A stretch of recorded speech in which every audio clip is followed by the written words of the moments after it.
You're listening to Soap Dirt, the latest in television entertainment news. Hey there, B&B fans. It is Belinda from Soap Dirt, and I have got 2 weeks worth of spoilers for you for the CBS soap opera. These run through Monday, March 11th, all the way through Friday, March 22nd, which amazingly takes us to getting done with March. I do not know where 2024 is going, but it feels like it is evaporating, slipping through our fingers like sand. All right. If you have not, please reach down, click subscribe so you don't miss any of our updates. Now let's dig into these 2-week spoilers for Bold and the Beautiful. Monday, March 11th, we've got Finn and Steffy still just really on different sides of the struggle of dealing with Sheila Carter slaying Steffy.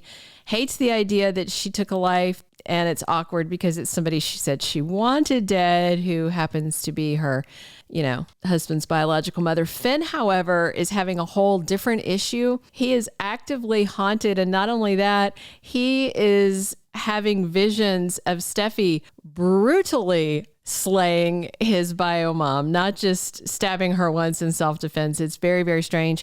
They are going to keep working and trying hard to put their marriage back together, but we know somebody's waiting in the wings, hoping it falls apart. And RJ and Luna are at the Malibu Barbie house. He's talking about what a great girlfriend she is, how loyal she is, yada, yada. She starts crying. She's feeling guilt over her night with Zende Forrester, but it seems like she did hear Poppy and Zende and is not going to give up the fact that she slept with another man. Not just yet.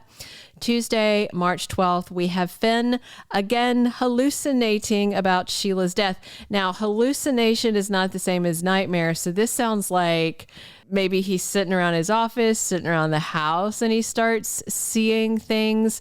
But again, in his defense, that same day, he's trying to reconnect with Steffy, trying to fix how this is affecting their marriage. He is very committed to her, but this Sheila thing is obviously eating at his psyche. That same day, Ridge asks his fiancée, Brooke, or if you're in Australia, apparently his wife, because y'all get different footage than we do.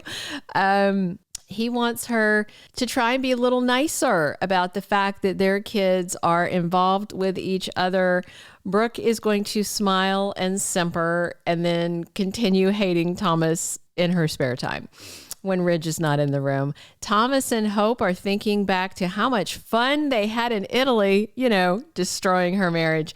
And they are going to celebrate that destruction with a romantic Italian dinner. I just think it's funny that they're thinking back to when this fling started while she was still married and all that. But hey, she got waffled on so much. I don't begrudge her anything. Wednesday, March 13th, we have Finn totally freaking out because he keeps seeing Sheila Carter.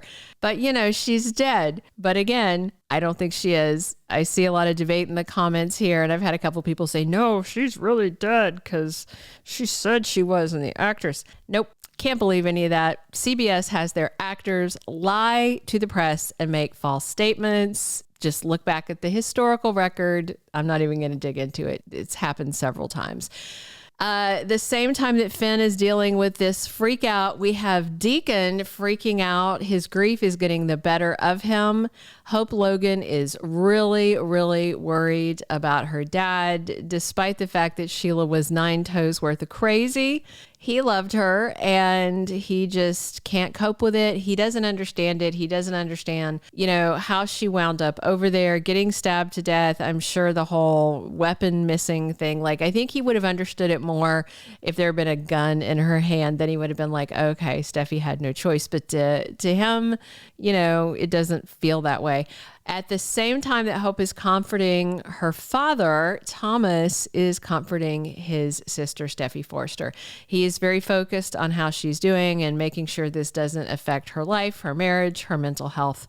Good big brother stuff. Thursday, March 14th, we have Bill talking to Luna about how parents and kids communicate and how they get along.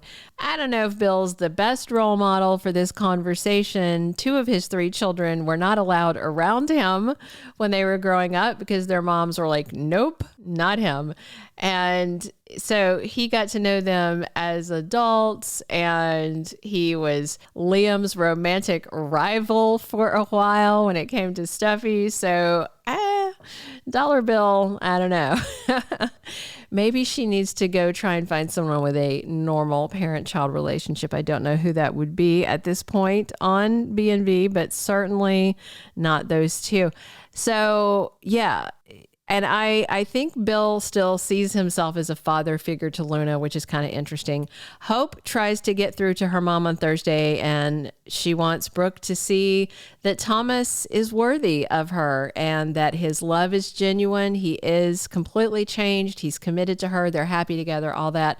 Brooke is not ever going to acknowledge any of that. She's wasting her breath. Friday, March 15th, Thomas takes Ridge's advice that he should make a big, bold move to show Hope how much he loves her and wants to be her husband. And he's going to design a spectacular gown for her. I can only assume it's a wedding gown. And Bill offers to be there to listen to Luna when she can't go to her mom, Poppy. And hopefully he won't roofie her like her mother did. All right, the second week, March 18th through the 22nd, Thomas is gearing up. He's ready for this one big last-ditch proposal to convince Hope to be his bride. I think he's gonna have, a win this time. Winner, winner, chicken dinner. I feel like third, fifth, seventh times the charm. I don't know how many times he's proposed now. But Brooke is also on high alert because Ridge is pressuring her about Thomas and Hope. So I think her spidey senses should be tingling, and I'm sure if she knows that Thomas is going to propose, she will try to throw a flag on the play and stop that if she can.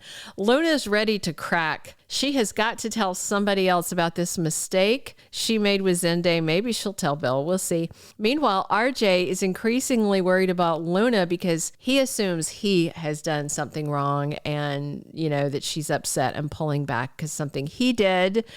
I mean, the worst thing he's done are crimes of fashion. I think we can all agree that his sweaters from the Cosby Show closet are terrible. All right, Finn is tormented. He is seeing Sheila while he's awake and asleep. Nightmares, hallucinations. Is some of this real? Is Sheila creeping around corners? We'll see. Steffy is upset about taking a life. Of course, it's not her first. She has killed family before, by the way. If you don't know her history, it's worth reading. But I think she's cycling past what she has to process through and is increasingly worried about Finn. Meanwhile, Liam's champing at the bit for Finn to fail and their marriage to implode. And I think he's going to make a nuisance of himself. I think we can all agree he's a big nuisance. Those are all the 2-week spoilers that I have for you. If you haven't, I'd love it if you'd click subscribe. Definitely drop your comments on what you're excited to see coming the 11th through the 22nd of March. And be sure and come back here every single day because we're here talking Bold and the Beautiful all week long. And I appreciate you being here. This is Belinda from Soap Dirt. Thank you for being a loyal listener. Follow us wherever you get your podcast because you don't want to miss the next episode. Soap Dirt is on all the major podcast platforms, including Apple Podcast, Spotify, iHeartRadio, and more.